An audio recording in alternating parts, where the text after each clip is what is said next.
présence de gens, bonjour. Bonjour. Bonjour à vous. On, Ah, on va vous parler des chiffres du trimestre. On va vous parler aussi de la Xiaomi Sucette qui part en sucette et qui se vend plutôt pas Comme trop des mal. cacahuètes. Ouais, des petites chips à la Cédric. Ah oui, Alpine. Alpine à 290, 24 heures du Mans. Restez avec nous. Lamborghini. On parle évidemment du marché. Des chiffres Tesla. Jean est là. On s'abonne, le petit pouce bleu, petit commentaire. À Bonne tout de vidéo. suite.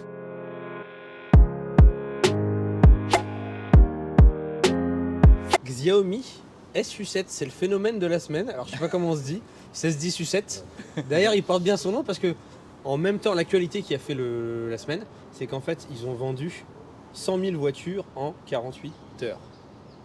100 000 voitures en 48 heures. Alors toi, tu connais les chiffres de la Chine. Le marché chinois, c'est Considérable. c'est 25 millions, je crois, de... Par an, c'est quasiment... Ouais, c'est 28 millions. C'est ouais, 28 millions. Donc du coup, il faut relativiser le 100 000 par rapport à la taille du marché. Sachant que tout ce qu'ils vendent maintenant en Chine est l'électrique. Mais enfin, autant de précommandes. Enfin, même pas de précommandes, de commandes. mais ils ont payé les voitures ou ils ont juste mis un acompte? Parce qu'il y a d'autres constructeurs Alors qui avaient annoncé les c'est tout le débat. Certains Ouais. te disent que c'est des précommandes, des pré-réservations. Là, ils ont des l'air de commandes dire que fermes. c'est des vraies commandes. Parce qu'il y a même des essais qui sont sortis, etc. Ils commencent à livrer dès la fin du mois. Donc si on n'est pas dans un phénomène un peu à la fiche-cœur, où tu mettais 250 $, dont on va parler après d'ailleurs qu'ils doivent les rendre. Mais en se mettant à la place de Xiaomi, t'es plutôt content de faire part de 100 000 résas en 48 heures. Bah, là, c'est quasiment du jamais vu. Alors, ce qu'il faut voir, c'est que nous, Xiaomi, ça ne nous parle pas du tout. Dans l'automobile, c'est un inconnu. C'est-à-dire qu'il n'a jamais fait de voiture, mais c'est un grand groupe de Moi j'ai une télécommunications. trottinette Xiaomi. Ah voilà, c'est à cause de Jean. Voilà. Tu vois, Jean, tout part en cacahuète à cause, tu vois, on laisse rentrer. Jean fait partie des Voilà. premières commandes. On ouvre la porte Ça et... fait au moins 3 ans que je suis en Xiaomi personnellement. 120 000 précommandes, tu te rends compte, en 36 heures, plus de 100 000 en 48 heures. Cette voiture, c'est quoi? C'est un groupe de télécommunications. En fait, c'est un peu le Apple chinois. En fait, le patron de Xiaomi a une aura marketing extrêmement forte. Et en fait, en Chine, nous, ce qu'on ne rend pas compte, c'est qu'il y a beaucoup de marques de voitures. Et en fait, pourquoi les Chinois ont choisi cette marque plutôt qu'une autre? Il se dit qu'en Chine, il y a plus de marques de voitures que toutes les autres marques du monde réunies. Ouais, mais Tellement c'est il y a pas de faux. mecs. Et du coup, les Chinois en ont conscience un petit peu. Et donc, ils se disent, quand on va acheter une voiture, on va plus parier sur Xiaomi, même s'ils n'ont aucune expérience dans le monde automobile, parce qu'ils savent qu'il ne va pas rester tous ces constructeurs à terme.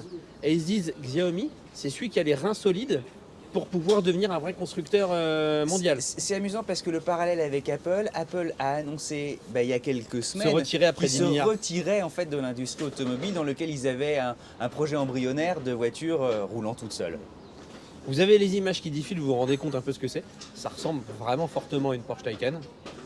Certains disent presque en mieux, ça c'est à l'appréciation. Bon, moins cher en tout cas. En voilà. moins cher, mais surtout elle a l'ensemble de l'intégralité de tous les équipements que quelqu'un qui voudrait faire sa voiture sur étagère s'offrirait. Et avec des capacités de voiture autonome Oui. qui te laissent quitter ce bobby, et de dire aussi que grâce à leur avance technologique, Xiaomi étant un performeur dans le marché de la haute technologie, on ne peut pas imaginer que cette voiture ne soit pas Alors, ils plus reconnaissent- aboutie même que certains constructeurs aguerris. Ils reconnaissent eux-mêmes s'être fortement inspirés d'avoir pris les bonnes pratiques, de ce qui se fait à côté. Là où Jean m'a fait une passe décisive, c'est sur le prix. Elle est vendue 27 500 € jusqu'à 34 000 € en fonction de la motorisation, de la puissance, des finitions que tu Ouais, prends. attends, j'avais bugué, mais c'est vrai. C'est à la taille d'une Model S. En fait, la concurrente, c'est plutôt une Model S, c'est moins cher qu'une Model 3. Attention, parce que en Chine, les voitures, quand elles sortent, quand elles traversent après, quand elles viennent en Europe, ne faites pas le parallèle en disant si elle arrive en Europe, elle va tout casser. Quand le même modèle est vendu 10 000 € en Chine, quand il arrive en Europe, il est à 25 000 en général. Il a fait x2, x2,5. Quelques infos sur la voiture. Autonomie. Autonomie jusqu'à 700 km. Attention, quand vous allez lire dans la presse que certains disent qu'elle fait 800 km. C'est les cycles chinois. Voilà, le cycle chinois, déjà que le cycle WLTP est déjà un peu arrangeant, le cycle chinois, il est très arrangeant. Tu as 3 batteries, 73 kWh, 94 kWh, c'est 1 kWh, qui permettra d'avoir des autonomies de 625 jusqu'à 740 km en WLTP, donc à nos normes à nous européennes. Les motorisations, tu as 299 chevaux, 374 chevaux et tu as 673 chevaux pour 840 Nm de couple. Et la 673 chevaux coûte Ça va être la plus chère, la 35 000 €. Elle fait 5 mètres de long. Mais alors, malgré les frais d'importation, malgré les barrières douanières européennes, Ça veut dire qu'il pourrait presque la sortir à 60, 65 ? Ah, si elle arrivait, ouais, là, elle devrait arriver à 60. Si elle venait en Europe, Genre, c'est... c'est ça 100 te 000 euros semble une Tesla Model S, non Une Model S, c'est 100 000 euros aujourd'hui. Donc ça fait 30% moins moins cher. 40%. Ouais. Après, je sais pas, parce qu'en Chine, c'est quoi l'écart de prix en Chine par rapport à une Model S? Je pense que c'est ce qu'il faut regarder, il faudrait appliquer cet écart-là. Parce que je sais qu'il y a je sais que j'avais eu des chiffres, les Elle est ID3 qui moins étaient chère. beaucoup moins chers en Chine qu'en Europe. Oui, alors c'est pas le cas pour la Model. Alors c'est moins cher les Tesla en Chine, mais là par exemple à ce prix-là, elle est moins chère que la Model 3 en Chine. Ce qu'il faut voir aussi, c'est que pour le moment ils sont dans une conquête de parts de marché. En fait, ils ont tellement d'argent de par les télécommunications, certains analysent qui perdent 10 000 euros, pas 10 000 dollars par voiture, donc c'est de la vente à perte, et certains disent que c'est beaucoup plus. Sachant qu'il y a des constructeurs, mais ça, le but, c'est qu'ils font ça pour gagner des parts de marché. En disant, on investit, ça va nous coûter 500 millions, 1 milliard, 2 milliards, mais le but, c'est de prendre une part du marché et pour après gagner de l'argent. Et puis le volume nous rattrapera un petit peu ensuite. Et on va financer avec nos autres activités Non, pour c'est prendre des parts de pas marché. idiot. Quand effectivement tu as un marché milliardaire en nombre d'individus, c'est... Non, c'est impressionnant. Ouais, c'est et surtout, allez regarder parce qu'elle est aboutie, elle est bien finie. Alors, ce sont des images pour le moment, pour nous. On ne l'a pas encore vu en réalité. Mais tu n'as pas l'impression d'être face à une voiture qui a été mal conçue. Ouais. C'est pas une maquette, elle est à l'essai. Elle est à l'essai en Chine. Les premiers essais semblent plutôt bons. Les gens, avant de l'acheter, peuvent l'essayer. Donc, ils semblent convaincus. Et là, les capacités de production, ils vont en faire 150 000 cette année. 300 000 en cadence de production l'année prochaine. Ils ont déjà vendu toute l'année là. Là, ils ont vendu tout 2024 et le sold out. calendrier pour l'Europe, c'est censé arriver quand en Europe? Pas d'infos pour le moment sur l'Europe. Alors c'est impressionnant. Chiffres du marché. Ouais, en parlant de marché, où en sommes-nous? Alors on va rester en France. On est content. Moi je suis content que tu sois là, j'adore. La part de que t'es marché là. Xiaomi. Alors pour l'instant c'est 0, c'est pratique.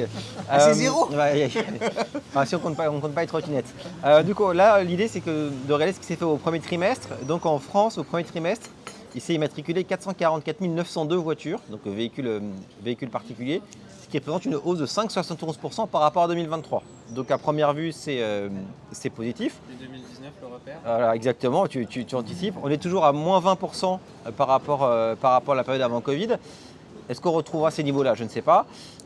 Deuxième point qu'on constate, nous, pour un peu nuancer cette hausse, c'est qu'on constate qu'il y a un fort attentisme sur le marché. En fait, le marché est tellement compliqué que les gens ne savent pas quoi choisir. Ce qui nous va très bien d'un point de vue PC à service, parce que les gens doivent être accompagnés. Mais pour le marché, ce n'est pas une très bonne nouvelle. Tu mets en avant vos conseils. Voilà. Et l'autre sujet, c'est que ces chiffres-là, ils sont atteints dans un contexte où les constructeurs font des efforts pour vendre. C'est-à-dire qu'il y a des retours, des grosses remises, ce qui nous va très bien aussi, parce que ça veut dire retour des offres très performantes, on retrouve des offres à moins de 1% de loyer comme on avait avant, et aussi beaucoup de ventes tactiques. Tu l'avais anticipé, si on regarde évidemment des journaux d'actualité de 100 bornes, tu nous pronostiquais.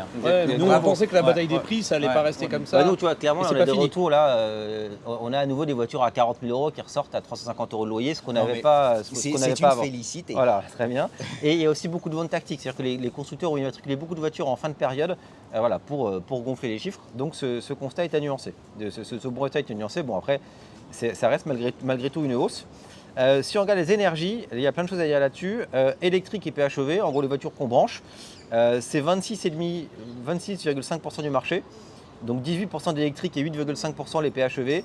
C'est 2,5 points de plus. 8,5% les PHEV. Ouais, ça stagne. C'est que 2,5 points de plus qu'en 2023, malgré l'impact du leasing social et malgré aussi l'impact, il y a un certain nombre de bonus qui ont terminé et qui pourraient être valables. Les voitures devaient être livrées au T1. Donc le T1 c'est pas bon signe.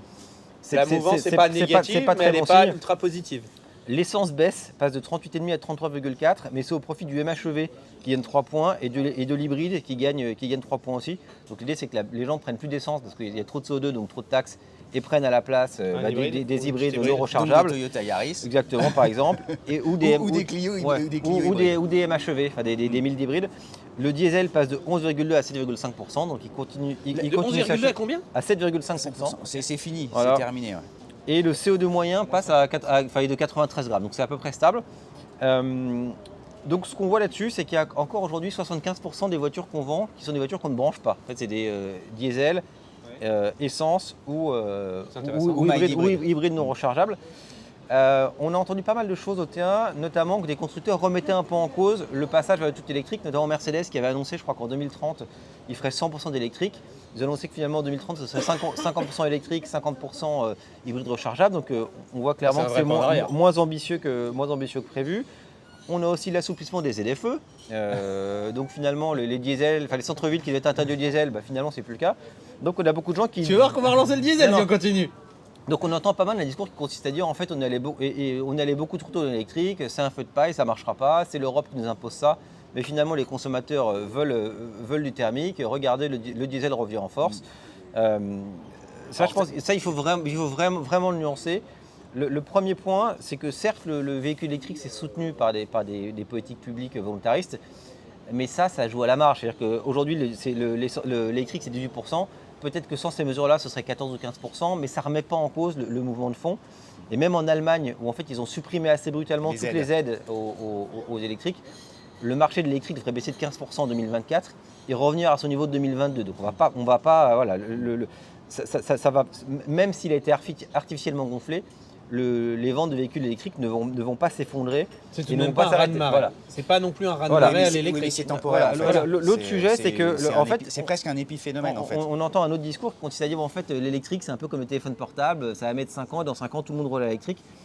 Ça c'est pas vrai non plus. En fait le marché il n'est pas prêt à exploser. J'aime bien genre ce qui est nuancé. Voilà. Non, en fait on n'a pas les infrastructures ni les produits pour. En fait aujourd'hui il y a plein de gens qui ne peuvent pas, qui ne veulent pas avoir une voiture à 40 000 € qui peut faire que 200 km sur autoroute. Ça va pas à plein de gens. Donc il faut voir aussi que les gens qui ne prennent pas de véhicules électriques, ils le font pas par conviction, ils ne sont pas anti-électriques. Aujourd'hui l'offre ne correspond pas à ce qu'ils veulent. Et donc pour moi l'enseignement c'est de dire que même si la trajectoire vers 2035, on serait 100% électrique en 2035, elle va sans doute être corrigée, on va sans doute mettre un peu plus de temps, on s'est sans doute engagé un peu vite là-dedans. Je pense que le mouvement de fond n'est pas remis en cause et que fondamentalement, dans 15 ans ou dans 20 ans, on roulera tous en voiture électrique. Et que la clé, c'est l'évolution de la technologie. Et le jour où il y aura des voitures qui font 1000 km et qui se rechargent en 5 minutes, en fait, la question ne se posera plus. Et il faut prendre un peu de hauteur par rapport aux chiffres. Parce que certes, aujourd'hui, c'est entre 15 et 20%. Et 15 et 20%, ce n'est pas tout le marché. Et on est encore loin d'avoir des électriques qui font tout le marché. Mais si on regarde en 2019, le véhicule électrique, c'était 2% du marché. Et en 2021, c'était 7%. Donc il y a malgré tout une très forte hausse. x9 voilà. x9 en 5 ans. Voilà, exactement. Il est certain que voilà, la courbe, elle va suivre, elle va pas être exponentielle. Là, on est sans doute arrivé à un plateau, mais à mon avis, ça va continuer, ça va clairement continuer à augmenter. Et le sens de l'histoire, c'est clairement que les gens aillent vers de plus en plus de véhicules électriques ou électrifiés. Mais non, mais voilà. C'est super. C'était ce qui est déjà le cas en Norvège. Exactement. Après, le marché est particulier. Voilà. Mais en fait, il était surboosté. Voilà, en fait, il faut se méfier des discours trop définitifs, que ça soit dans un sens ou dans l'autre. Oui. Dans 2 ans, tout le monde ne sera pas en électrique et c'est pas comme le téléphone portable où en 2 ans, tout le monde a acheté un smartphone. L'électrique n'est pas mort et c'est pas parce que les ventes vont passer de 18 à 15% cette année que tout est remis en cause. Donc voilà, il faut prendre un peu de recul. En revanche, courront acheter des PHEV, ceux qui seraient intéressés. Ouais, ceux qui veulent des gros PHEV. Alors il y a le bon chasseur et il y a le mauvais chasseur. Parce que tu as le bon PHEV, type ce qu'on va essayer là prochainement, type Lexus, qui une fois qu'il a plus de batterie, te permet de se recharger en même temps. Oui. Et donc tu n'auras pas une conso qui va devenir délirante. Oui, mais là c'est pas ça, c'est pas ton Lexus, si tu l'achètes en 2024, ce qu'il est livré en 2025, ton RX, tu vas te prendre 15 000 € de malus en 2025. C'est pas par rapport au malus. C'est pas technologiquement parlant. Clairement, tous les gros PHEV, il faut être livré en 2024 parce qu'en 2025, ils seront soumis au malus au poids. Donc en gros, il y aura entre 5 et 15 000 € de malus sur les voitures. En fait, on constatera probablement sur les IMAT françaises en 2025, une chute des PHEV en disant qu'est-ce qui se passe, les gens n'aiment pas les PHEV. C'est juste en réalité, c'est simplement qu'ils sont en surfiscalisés en 2024, il y aura sans doute une hausse des PHEV, en tout cas pour les gros véhicules, en fin d'année, parce que voilà, c'est des véhicules dont on anticipera un peu les livraisons. Après, si je regarde en termes de groupe, ouais, c'est intéressant. Voilà, Stellantis plus 7,5, Renault plus 3,5. Bon, après, il y a plein de choses qui peuvent expliquer ça. Il y a le cycle de vie des modèles. Chez Renault, il y a la Sandero qui a été arrêtée et la Spring qui a été arrêtée en début d'année. Donc, il y a le Duster qui doit arriver aussi. C'est juste un ajustement. Dacia était à -9 sur le mois, je crois. Voilà. Mais là encore. C'est à cause de la Spring et elle attend du Duster. Les IMAT et tout ça. Après, sur des tendances un peu plus significatives, Mercedes plus 30%, après ils étaient bas l'année dernière. BM plus 24%, alors qu'ils étaient déjà l'année dernière. Toyota plus 30%. Les voitures n'ont jamais été aussi chères. Ouais. Tu sais, c'est toi qui me disais dans un essai que tu avais renouvelé des bons de commande de GLC qui était à 58 000 euros. 58 000 euros et maintenant c'est 78 000. Ouais, c'est clair, Et les gens commandent malgré tout de plus en plus. Toyota plus 30%, Tesla moins 11%. Là, ça s'explique évidemment par la fin des bonus sur le modèle 3. Donc des ventes qui ont été sans doute un peu anticipées l'année dernière. Le modèle Y dont le prix a augmenté. Ok. Alors le prix a augmenté en fin de trimestre, donc je pense pas que ça ait un impact. Mais d'ailleurs j'ai des petites news sur les chiffres Tesla qui sont pas si bons en ce moment. Ouais, après, encore une fois, comme pour l'électrique, c'est tellement augmenté que ça peut pas non plus Et augmenter ça se stabilise. plus. Et puis là, on a un miroir extraordinairement Ouais. déformant, quasiment au jour près. Donc, faut faire attention.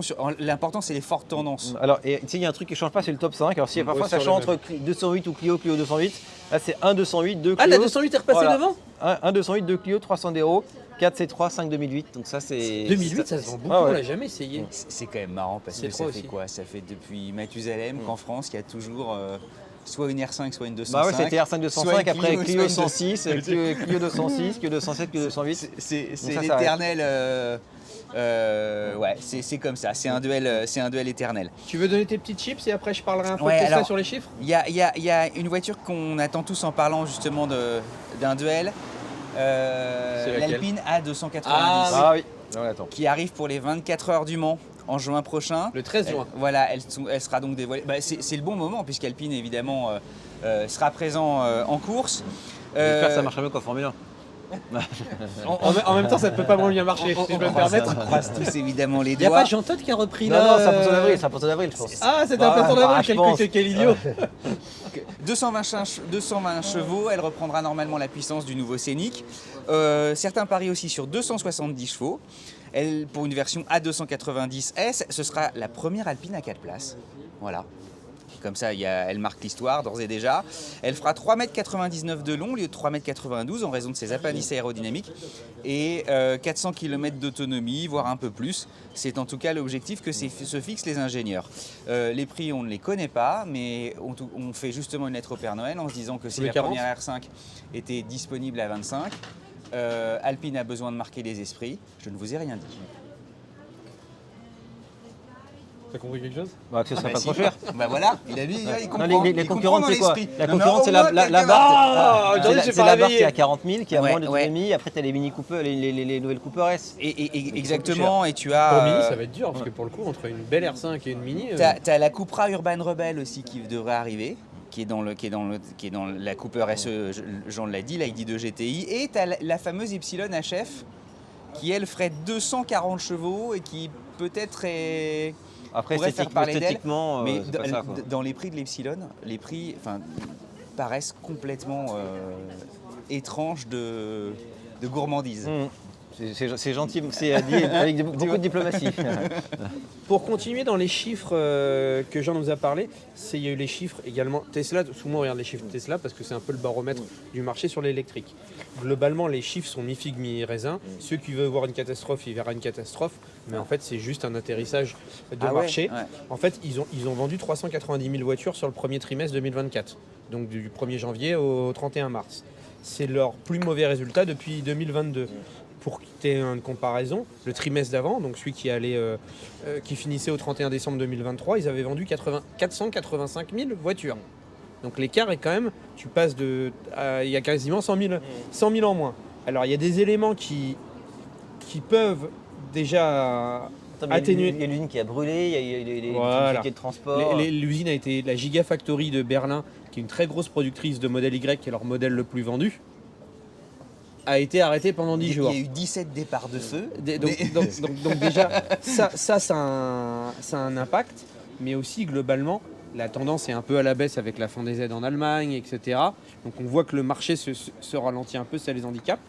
On continue sur, et ce sera ma dernière news, après je vous laisserai, c'est Fisker, dont malheureusement les mauvaises nouvelles Pour s'accumulent. toi, c'est cuit, ouais. On en Bah, parlait en off hier. Sauf tous les s'il n'y a trois. pas ce qu'on appelle un chevalier blanc ou je ne sais quoi, quelqu'un qui sort du guépier et qui dit je rachète tout à En vil disant, prix vous et je inquiétez remets, pas, je fais le chèque et je remets et je un remets au milliard pour que... Il faut 1 milliard. C'est la somme que tu. Personne, moi non, je suis pas assez j'ai pas creusé de fond pour avoir un avis mais en tous les cas, tu sais que pour lancer un constructeur, Non, il si faut tu arrives des avec 10 ou 100 millions, ça sert à rien. Tu ouvres la fenêtre, tu les jettes.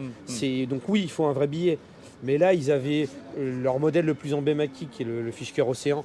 Ils avaient enregistré 70 000 précommandes. Là, il y en a 40 000 qui ont demandé d'être remboursés. Donc là, pour le coup, c'était de la précommande. Donc tu n'avais mis que 250 €.